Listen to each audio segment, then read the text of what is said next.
এই আমাদের এখানে রাস্তা ড্রেন এগুলো তৈরি হয়নি এখানে। আর এই যে রাস্তা আমরা দাঁড়িয়ে আছি, রাস্তা 10 বছর ঊর্ধ্ব হয়ে গেছে।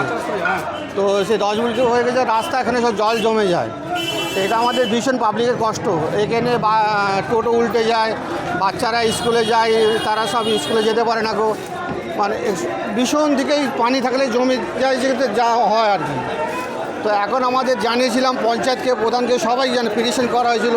সেগুলো এর আগেও প্রতিষ্ঠিত হয়েছিল যে আমার কাজ করে দেবো, কিন্তু সেটা আজ পর্যন্ত কাজ হয়নি গো। তো এলাকার মানুষের এসে অসুবিধা হচ্ছে ভীষণ, সেই জন্য আবার আজকে এটাকে খুলে দিচ্ছে। আজকে একটা প্রশাসন আশ্বাস দিয়েছে এবং পঞ্চায়েতের আমাদের সমিতির এখানে সুরাজ মোল্লা উনি একটা দিয়েছে। কেন কাজ করতে চাইছেন?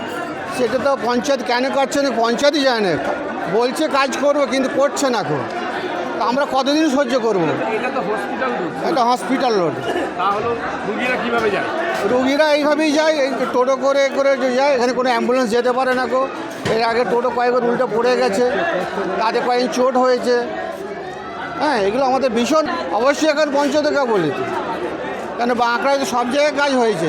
শুধুই আমাদের এই রসিকালের এই এলাকা থেকে, এখান থেকে এই হসপিটাল রোড যেটা আমাদের হসপিটালে যাওয়া যায়, কেন কবরস্থান আছে আমাদের এখানে। লোক মারা গেলে যে কবরস্থান নিয়ে, তাতে ভীষণ অসুবিধা হয়। লোকে সব জল কাদা মারিয়ে সব যেতে হয়। বাইরের লোক আসে, তারা বলে কোন জায়গায় তোমরা বসবাস করছো, এরকম একটা কথা বলে। আমাদের খুব খারাপ লাগে। তো যাতে আমাদের কাজটা হয়, প্রশাসনের কাছে আমরা অনুরোধ করছি, বা আমাদের পঞ্চায়েত প্রধান থেকে আরম্ভ করে প্রশাসনের কাছে অনুরোধ করছি যে আমাদের কাজটা হয়। এটা আমাদের রিকোয়েস্ট এলাকার তরফ থেকে।